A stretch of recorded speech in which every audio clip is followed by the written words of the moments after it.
pull somewhere else from Black from TV. You know, when you got the script and you're reading what's going on with your characters, is there anything you wanted to add to it besides what's on the page? No. We did have conversations, though, about, you know, some of the more, like, extra fabric within a relationship. You know, it was pretty much all there on the page, but making sure, like, yes, there's romance, but yeah, we can also squabble. And we were able to, along the way, improvise things like just preparing food and running around in the yard with chickens that gave our relationship more of a full sense of a full life, if that makes sense. But I thought the script was so great. It's making sure that, I think ultimately that nothing seemed too perfect, that it wasn't too, you know, they're out in beautiful surroundings and that it didn't feel too idyllic. And that, you know, as Joel said, that comes from finding the tension actually and the painful side of it, you know, they're incredibly isolated, and what does that probably creates quite a lot of melancholy and depression, and making sure you have little glimmers into the reality of the struggle of how they're living. Was this more like a theater aspect for you, where your co-partner, if it's not Felicity, it's the environment? Well, yes, because, you know, quite often on a set, you know, you can only shoot this direction and there's a whole bunch of equipment here. Adolfo, beautiful cinematographer, was rarely using any lights.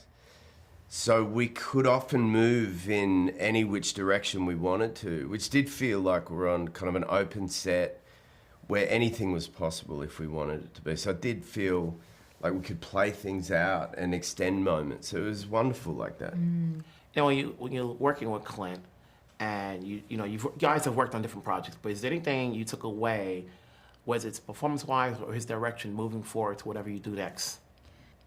Oh, it's just an absolute pleasure to work with Clint. I think all of us would love to work with him again. He's just very, very confident, which means that he can then give you the space to do what you need to do, and as long as you feel supported and you can ask any questions, then I find it's always best when you're left, when someone leaves you alone, that's when you can do the best work. Yeah, his ability to do two things at once, which was to be very intentional and very well planned, but also just open to whatever was happening in the moment. So he knew what he wanted, but he was willing to be fluid about how he was to get it, and he values everyone.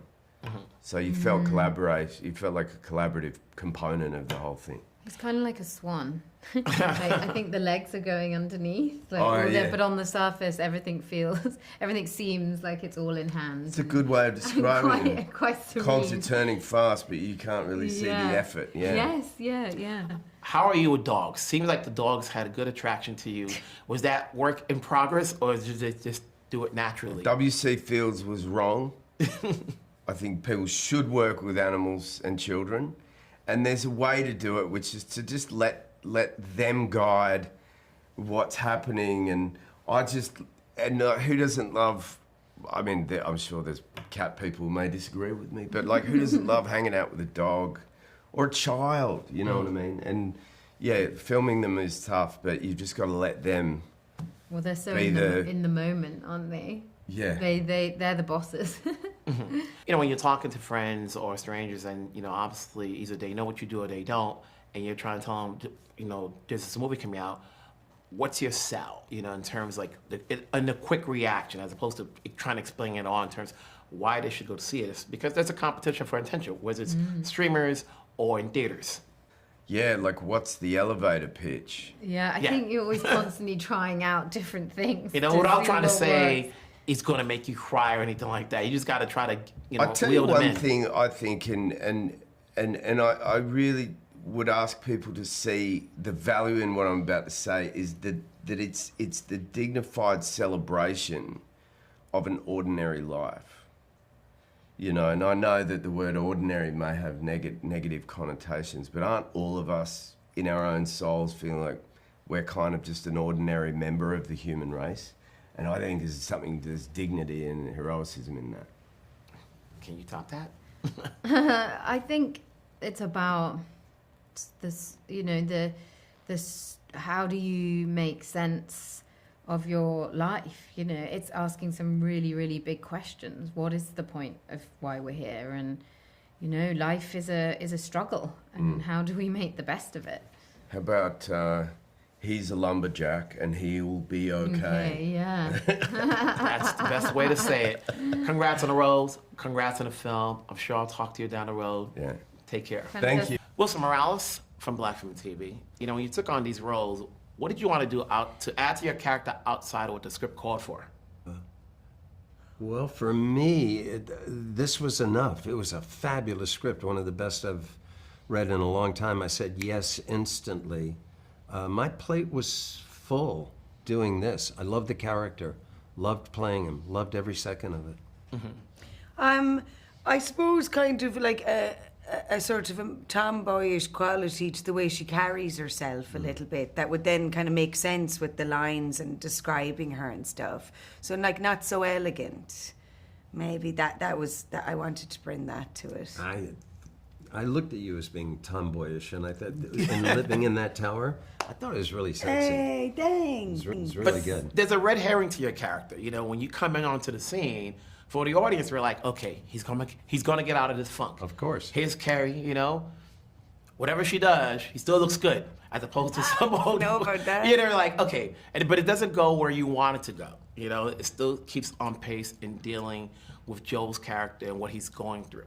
You know, so when you were reading this, you know, did you question as to where the character was gonna go as opposed to, you know, what's already on page? Oh, I like that it didn't go in that direction. Yeah, because I just think, you know, friendship between men and women is so important. Like, there's a nurturing quality, and that she brought that out of him. It actually probably meant more to him in his life, that moment, than if they'd hooked up, you know? Like, that there's deeper things in life than just sex. Like what? Oh, no, you're right. Come on, please. Like, you know, grieving and helping somebody. Joel mentioned this too. It's so romantic that there was one woman in his life, just one. I know, I love that about his character. Take me back to the beginning. You know, you guys have worked for a while. Obviously, you get a lot of roles. What went into saying yes to taking on this? Was it the script, the role, the location, the time frame in which you can do it? 'Cause sometimes you can get something good, but the timing's not right. Time frame's a pain in the ass, but for me, the script. The script is everything. More than the director, more than the... I'd rather do a good story, a good script, and play a smaller role than the lead role in something that's not very going to true. work. And then when you leave a production, is anything you take away from doing this, whether it's your performance or the direction that you can take on to your next project? I took away a little bit of, because when I read it, I was like, I just want to be in this movie. Like, I just want to be in it. I don't really care that it's a small part, and it's like, I just really want to be in it. And I think I took away when you know, you know. When you read something, like, you just know, you almost have ideas while you're reading it, kind of. Whereas some of them, I mean, sometimes, you know, just you have to work for money or whatever, but sometimes it's a bit like, should I, shouldn't I? And then usually, but then you could say that for anything. If in doubt, it's usually a no. I love some of the speeches I got to say. They're just so well written, so funny. I'm pleased as punch that I got to say them. It was hot. It was only about 5 miles from the sun. Cute. He was so innocent. 120 on the thermometer, and every degree was a foot long. There's also something about a character that you kind of like in a movie, and then they suddenly die or something. So that immediately makes you think about life is a bit like that too, right? That like it can change on a dime. And that bit when it falls, the thing falls on him, you do go, oh no. Not Arn. Yeah, a little bit. And at the very end, before I let you go, you know, there's always a competition to get anybody's attention to watch something on screen, or on television, or on a streamer. What do you think is going to get an audience to see this? The time of the movie is only an hour and a half, so that's not too bad, lads. Sure. We're going back to the olden days. I think people are going to respond to this story. It makes you proud to be a human being. We're a remarkable species, and this is about a simple, gentle, stoical man and woman doing their jobs, and it makes you love humans. Congrats on the roles. Congrats on the film. We'll talk down the road. Thank you Take very care. much. See you next time. Yes.